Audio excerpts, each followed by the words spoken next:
Hi, I'm Claire Wilson. I lead on the anti-money laundering and counter-terrorist financing strategy for the Gambling Commission. I've worked for the Gambling Commission for 11 years and prior to that worked in the gambling industry for 15 years. Thank you for joining us for our fifth and final video, which completes the box set collection of videos we have put together in partnership with the National Crime Agency. The videos will signpost you to some good anti-money laundering guidance and share with you some good practical tips that help you with your SAR reporting and AML training. I am pleased to introduce my colleague and co-presenter from the AML team, Rina Gildulai, who has worked for the Gambling Commission for over 6 years. With special thanks also to Tony Fitzpatrick from the National Crime Agency's United Kingdom Financial Intelligence Unit, known as the UKFIU, armed with his first-hand experience in dealing with a wide variety of SARs, he has shaped and supported us in the construction of the first 4 videos. The Commission recognises that operators already submit good quality SARs, and we want to maintain that quality and improve where we can.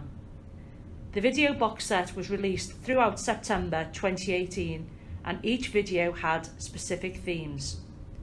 In each video, we share with you some answers to questions raised at the Gambling Commission anti-money laundering forums and a recent survey, the results of which will be further discussed in this video.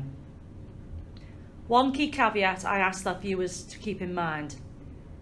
Anything said in this video is meant to be helpful and is based on sharing the experiences of what is seen in the SARs and described by some experienced money laundering reporting officers or anti-money laundering consultants. Any comments made should not be treated as legal advice. If in any doubt, the key recommendation would be for you to seek your own independent legal advice. As you can see, SARs volumes have been on the increase year on year. It is anticipated that 4.5 million SARs will be recorded in 2025. The NCA's SARs annual report, which will be published in late autumn this year, will have the latest up-to-date statistics on SAR volumes. SAR reporting from gambling sector data from January to December 2017 shows the highest volume of SARs come from the regulated sector, casinos. The Commission welcomes the increase in SAR reporting, but wants to also focus on the quality and usefulness of all the SARs submitted. Thanks, Claire. In late July 2018 onwards, the Gambling Commission released a quick, anonymised survey for the gambling industry. The main objective of the survey was to examine further money laundering reporting or nominated officers' understanding on suspicious activity and defence against money laundering reporting. This would then lead us into looking at how improvements can be made in regards to the quality of SARs submitted to the National Crime Agency, the NCA, from gambling operators. From 52 respondents, we found levels of understanding of SAR submission needs as good. The feedback from this survey brought up areas identified for improvement, which were highlighted by the survey respondents. This feedback guided us into the making of this video box set and will be used further to shape future training and awareness. The survey was broken down in areas. The first questions focused on the level of understanding our operators have on how to submit a suspicious activity report and how to submit a DAML or a defence against money laundering. The next section of the survey looked at how clear respondents were in terms of when to submit the SAR and if operators are clear on what information they need or should provide in a SAR. There was an open-ended question in regards to areas to which respondents need more awareness and training, so we targeted a lot of the content of the videos around these areas. When looking at the question, how well do you understand how to submit a SAR? Most respondents stated they have a good or strong understanding.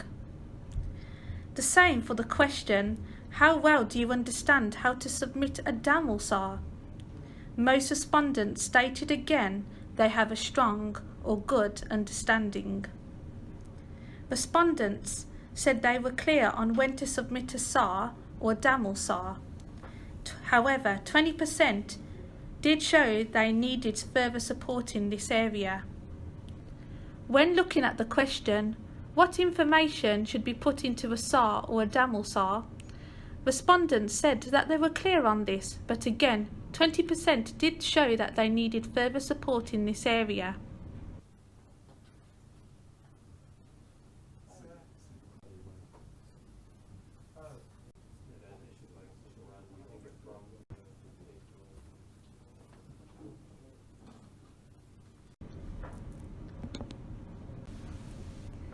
Thanks, Rena.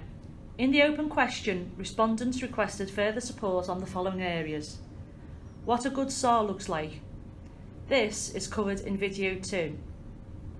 Difference between SAR and a DAML SAR. This is covered in video 3. What the NCA want to see in a SAR. This is covered in video 2. A guide through the SARs process and how much detail should be put in a SAR can be found in video 1 and 2. How and what information should be reported urgently can be found in video 1 and 2. What is the process for counter-terrorism related activity reporting is covered in video 1.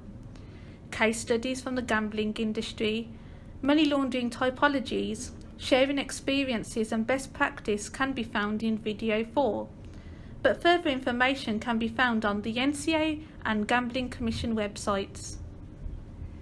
In regards to what is the lowest monetary limit that you can submit a report about, this can be found in video 1, which looks at the legal and SAR requirements. The question of what information and formats are acceptable for the NCA, particularly when dealing with groups of people, this is covered in video 2 and 4. Areas such as when to submit a SAR or a DAML and notifying of action without tipping off. This is discussed in video 2 and 3. The process after SARs are submitted, how to manage communication with an individual named in a SAR, how to seek a defence, and when should we pay back customers. These areas are touched on by all 4 videos, but further information can also be obtained from the NCA website. There are some useful contact details which you can see further on in this video. Also, the NCA will be producing a new General SAR Frequently Asked Question document soon, and this will cover off further details in key areas which this survey has brought up. As a reminder, there are 5 videos included, including this one in the boxset collection for you to use. Video 1 is Risk, UK Legal Frameworks and SAR Requirements. Video 2 is Introducing How to Submit Better Quality Suspicious Activity Reports, or SARs. Video 3 is Introducing How to Submit Defence Against Money Laundering Suspicious Activity Reports, or DAML SARs. Video 4 is Why Quality SARs Matter. And this final video is Video 5, Improving the Quality of Suspicious Activity Reports, or SARs, Survey Results and Statistics. Thanks, Claire. Further information and guidance can be found from the NCA on their website. Key documents include Suspicious Activity Reports SARs Annual Report, Guidance on Submitting Better Quality SARs, Requesting a Defence from the NCA under POCA and TACT, DAML Frequently Asked Questions, and what's coming up soon is the UK FIU magazine, which is supported by Twitter.